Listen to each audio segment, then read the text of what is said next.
I'm Dr. Sarah Black, and welcome to the Triathlete Project. In this video, I'm going to be talking about chronic, persistent hamstring strains. So annoying, am I right? Numerous factors could contribute to this problem, and here I dive into potential biomechanical factors, focused particularly on running. We'll start with a review of the hamstring muscles, along with common movement strategies that could be contributing to your concerns. And then we'll talk about ways for you to self-assess, analyze, and address these issues on your own. Now, if you're dealing with chronic hamstring strains, you may be experiencing the following. You can't sit for more than an hour without discomfort or feeling like you need to stand up. Hamstring tightness or a straining feeling, especially with an increase in activity. Specific pain or tenderness in the back of the thigh, or loss of motion and decreased strength and length of the hamstrings. Now, biomechanical causes of an injury refer to the factors related to the movement and structure of the body that could be contributing to the development or aggravation of an injury. This includes issues such as improper form, muscle imbalances, poor posture, and faulty movement patterns that may place excessive stress on specific body parts, leading to injuries over time. Understanding these biomechanical causes is crucial for developing prevention and rehabilitation strategies for triathletes, and we'll discuss them here. First is an image of the hamstring group, consisting of 3 different muscles originating from the sits bones. These muscles are responsible for flexing or bending the knee and extending the hip. However, their distinct knee attachments result in slight variations in their secondary functions. Now let's briefly discuss common concerns with each muscle. Up first, the biceps femoris. It is the outermost hamstring muscle and the most prone to strain. It is responsible for external rotation of the femur and the tibia. So think outward turning of the thigh and shin. In running, the biceps femoris plays a key role in slowing down the inward rotation of the hip. When the muscles responsible for the outward rotation of the hip are weak, overactive, or clenched, they can cause the entire leg to collapse inward, and this places additional strain on that outermost biceps femoris. So a typical compensation is turning the foot outward to gain length and propel you forward. Stay tuned for precise techniques to target the external hip rotators. Now, another common source of biceps femoris strain and excessive use of the outer thigh muscles is when the hips and the pelvis are actually stuck in an outwardly rotated position. The solution? Target the core to improve pelvic orientation and also the hip adductors. The semimembranosus tendon is interconnected with the popliteus muscle through fascia, playing a crucial role in the knee's locking and unlocking mechanism. If you frequently hyperextend your knees or feel knee pain while descending stairs, your semimembranosus might be affected. This muscle is the primary mover in hip extension, more so than the other hamstrings or glute max. As a result, it often compensates when glute max is weak. And last, the semitendinosus, which layers above the semimembranosus and connects into the pesi and serine area with sartorius and gracilis.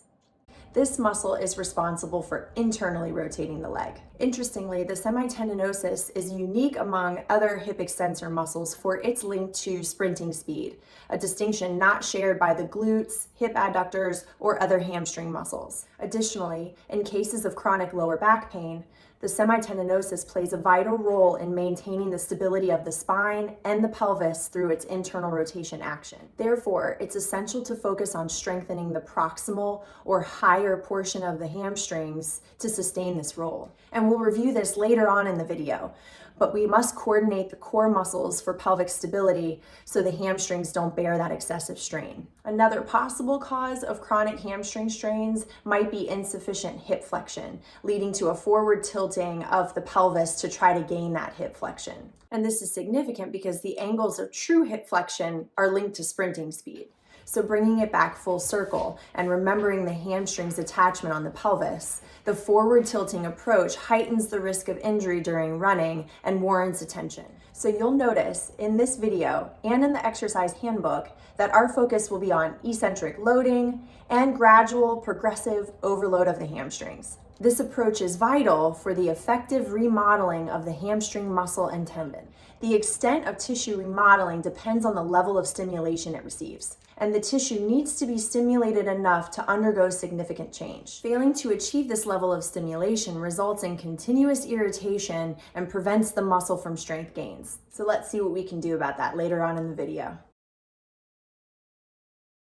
In your running self-assessment, you may see a hip drop or inward rotation during the stance phase, an excessive forward tilting of the pelvis, or maybe even overstriding. To check for mobility or flexibility concerns, we can use the passive straight leg raise and the active knee extension test. The expected hamstring length typically enables the hip to flex 80 degrees in the passive straight leg raise, and the knee to extend around 20 degrees during the active extension test. When evaluating muscle length post-injury, it's crucial to consider the onset of discomfort or stiffness.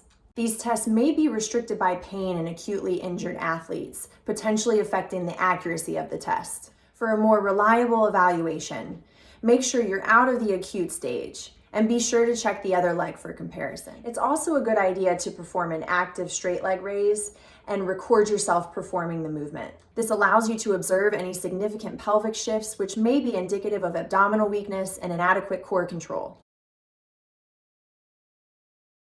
Now, before getting started with the level 1 exercises, it's a good idea to rule out other concerns like avulsion fractures, complete hamstring tears, lumbosacral concerns, a PCL tear, popliteus or calf muscle issues, and so on. Take into account your current stage of healing as well. If you've just recently experienced a hamstring strain due to trauma or an accident, allow sufficient time for healing.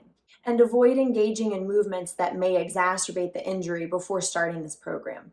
Additionally, it's crucial to confirm the problem lies specifically with the hamstrings and not the closely situated hip adductors. The approach to addressing these issues will be different, and we'll dive into hip adductor strains in another video. Finally, consider doing a running assessment with a professional if you can't identify any issues through your self-assessment. And here are just a few things to think about when you're going through your exercises to manage your hamstring strains. Start with remembering the muscle's functions. So if it's a biceps femoris issue, turn the feet inward. If it's a semitendinosus issue, turn the feet outward to then turn off the muscles of concern. Don't dismiss the quads in this situation. Remember from previous videos that muscles need to turn on and off well in order to move efficiently. Specific to this issue, your quads need to relax appropriately so your hamstrings can function well. If you find yourself shifting and or tipping the pelvis forward throughout your exercises, reposition and be mindful. If you are in the acute phase of a hamstring strain with high tissue irritability, refrain from concentric or shortening contractions of the hamstrings. Focus on ab work and core control. This will help with any pelvic shifting. Improve your ability to fully inhale and exhale in various positions, and specifically focus on back body expansion. It's all connected. And last but not least, you might not be completely pain-free, and that's okay. Performing activities with less than 3 out of 10 on the severity scale is acceptable, but you don't want any lingering pain. In this video, we'll be focusing on level 1 exercises, an essential first step for triathletes managing chronic hamstring strains. And we are looking to create a base with hip adductor, abdominal, and gluteal strengthening. We must give the hamstring support from these surrounding muscles. These exercises are designed to gently introduce the core and hip complex to rehabilitation and strengthening exercises. And when you're ready to advance, check out the level 2 and level 3 exercise handbook on the website. It features level 2 and 3 exercises offering advanced strategies for hamstring strains. The exercise handbook is available for purchase, enabling you to continue your journey and further your progress.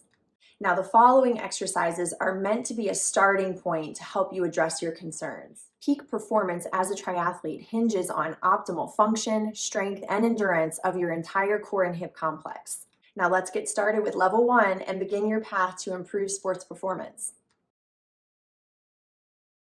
Here are 4 exercises to include before your run sessions.